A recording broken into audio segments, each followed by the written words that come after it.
திருத்தணியிலே முருகப்பெருமான் கோபத்தை தணித்து அங்கே தணிகை மலையிலே வள்ளியுடன் சேர்ந்து அமர்ந்திருக்கிறார் அல்லவா?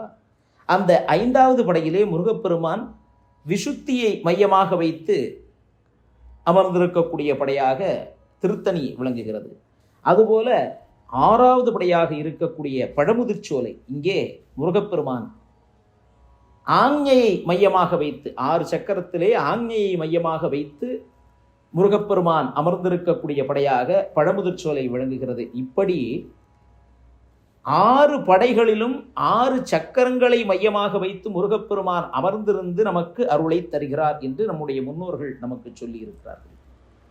இந்த 6 படை வீடுகளிலும் இருக்கக்கூடிய முருகப்பெருமானை சென்று நாம் வழிபடக்கூடிய காரணத்தினாலே இந்த 6 சக்கரங்களும் நமக்கு ஒரு சிறந்த நிலையிலே மெருகேற்றப்பட்டு 7வது சக்கரத்தை சென்று நாம் அடைந்து அந்த முருகனுடைய பாதார விந்தத்திலே சரணாகதி அடைந்து முக்தி நிலையை பெற முடியும் என்பதை நம்முடைய முன்னோர்கள் நமக்கு உணர்த்தி இருக்கிறார்கள்.